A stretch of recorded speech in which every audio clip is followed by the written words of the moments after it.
There's 25, so that's a 25 as well.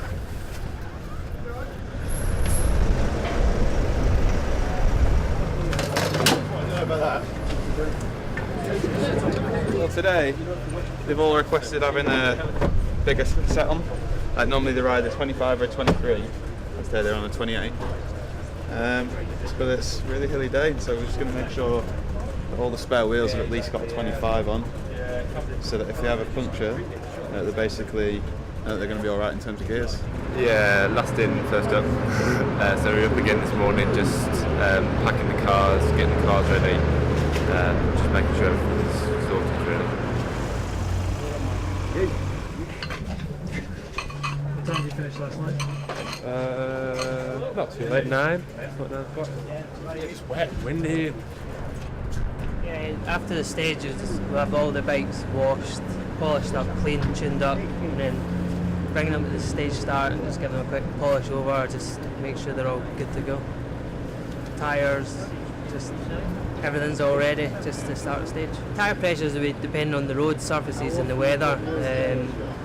Today's going to be dry and windy, the roads are fairly smooth, so we'll go for 8 bar in the tyres today, so they're quite a good pressure and they'll roll real fast.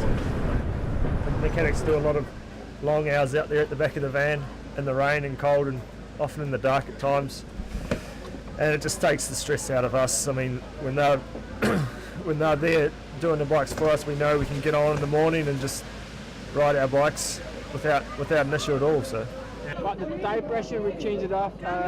It depends on the weather. If it's rain or not, today it will be both, sunshine and rain, so it's a little bit less than normal. Smaller rims, not so high because of the wind. We've changed all the sets in the rear to a 28 for today because some of the hills are pretty steep. Just gives the guys, keeps the legs a bit fresher, they can pedal up at higher cadence. It's a long stage as well. I've been around the same mechanics now for a few years, so they know what I like, and you just, it's one more thing you don't have to worry about. You know it's going to be done correctly, and you just get on with it, get on with the bike riding. On a day like today, you might want a 27 for Hollister. I've gone with a 27 just because if more than likely if I'm in the break, you're going to be going relatively easy up it. It's not going to be like attacking and stuff like that. So it's nice to have that option of just being able to spin the legs and. Relatively speaking anyway, So we've gone from a deep rim wheel to a shallow one just because it's windier than expected. And the wheel has a wider rim, so what we need to do is change the spacers and the brake calipers just to open the brake up a little bit. Is that a last minute change or? Yeah. Which riders aren't really meant to do. They're supposed to tell us the night before, but they're riders, so put the brake on.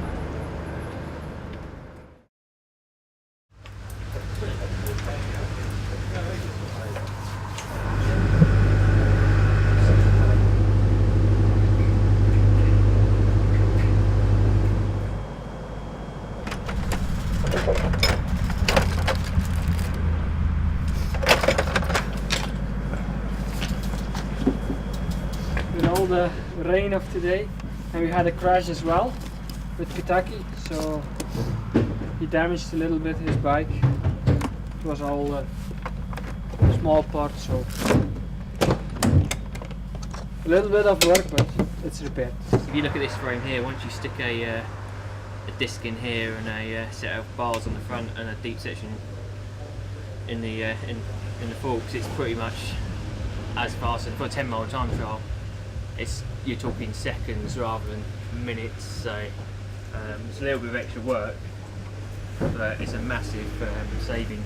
There's 2 ways of preparing the tub to go on the tyre onto the rim. Sorry, one of them is to glue them on, and the other way is what I'm doing, which is taping it on. And basically, they come out with the same result, but taping takes a lot less time. If the frame doesn't have an internal cable guide, it can be quite difficult because there's moulds and joins in the frame, and where the carbon's joined there can be a ridge, like inside here.